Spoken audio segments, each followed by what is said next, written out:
Who's your favorite character in a VR adventure and why? My favorite character in a VR adventure and why? Probably Mr. Baker from Resident Evil 7. I mean, you love and hate him at the same time, especially like while progressing the story. But at the end, once again, spoiler, you see that he's just helpless and he's actually caring for his family and his loved ones. He just had no chance against this evil that took over him and his family at the end of the day.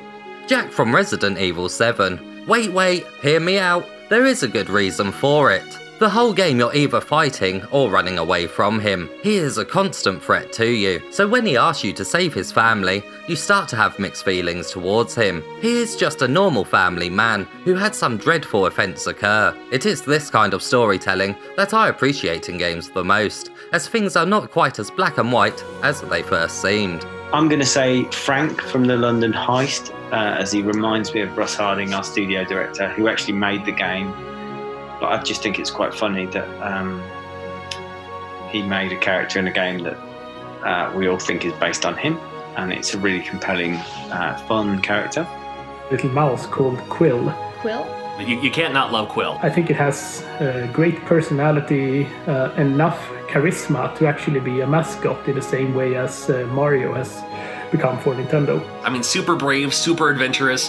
The fact that Quill does sign language, I think, is wonderful. And the silent type, sure, but I look for these little signs and everything too, and it's just so fun. I mean, it's just the smallest of journeyers to this giant area of moss. I have to say the Pot-Pots in Garden of the Sea that we're making right now are my favorite characters, but I'm a little bit biased. Other than our games, I think I would say Quill from Moss and Carly from Carly and the Reaper Man. They're both characters that I refer back to in terms of their charm, and I use references on their mannerisms and their movement quite often in my day-to-day conversations, so they definitely hold a special place in my heart. Who's my favourite character in a VR game? There's been a lot of characters. I think my favourite character, I don't actually remember his name, it was the Doctor in Static, one of the early PlayStation VR games, so on the first experience, and a game that was done really, really well, because in the game you're forced to sit down, and in the game you have this big box over your hands which maps very nicely to the DualShock. So in terms of your kind of belief that you're in the game, in real life you're sitting there with your hands like that, and in the game you're sitting there with your hands like that. So you really feel immersed into the game, and then this Doctor kind of guides you through the game and gets more and more, I guess, scary. And as the game goes on, you start to realise that he's clearly not your friend. Really, really good character, really like him, really made me laugh. And the puzzles were great as well. So although Static is a puzzle game, within this world that we're talking about now of narrative vision driven VR games, I would certainly have the Doctor as my favourite character. Who's your favourite character in a VR adventure and why? It would have to be Astrobot over on PlayStation VR. I feel he is the mascot of PlayStation VR, especially when he attacks characters and stuff. You see the PlayStation symbols come up as like hit markers and stuff. So yeah, he's still my favourite character. I gotta go with Astrobot. They just put so much personality and character into that little robot. There's no deep reasoning behind that answer. He's just a cute little robot that wants to save his friends, and I love it. My favorite character in a VR adventure is probably Alex, or any of the characters in Half-Life Alyx. Valve's writing is just so good and so ahead of a lot of the stuff that's in VR right now that I fell in love with every character I met in that game.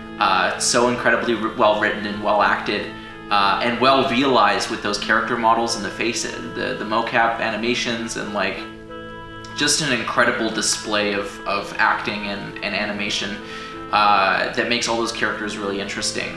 The thing that I find really interesting about Half-Life Alyx 2 is the voiced player character. In a lot of narrative VR games that I prefer playing, then I am the character. So for instance in the gallery, then you play as the main character. You're sort of filling a role, you're sort of being a character, but you are, you say what you say. You're the voiceless protagonist. You are as representative of the characters you can be. Whereas in something like Half-Life Alyx, where the player character is voiced, I often find there's a difficulty connecting with that character or feeling as immersed in the world or something. I've played a few other games where there's a voiced player character in VR, and I just wasn't able to connect. It was like this big, gruff, manly, old guy, or it's, some jerk, or like someone that's not very nice, or like there's just different like characters out there that you just don't connect as well with. And so when there's a voiced player character, then it's sometimes difficult. But with Alyx, the writing is so good, the character is so good, she's so easily like she's a very easy person to relate to. And so for sure, if not Alyx, then any of the characters in Half-Life Alyx are my favorite characters.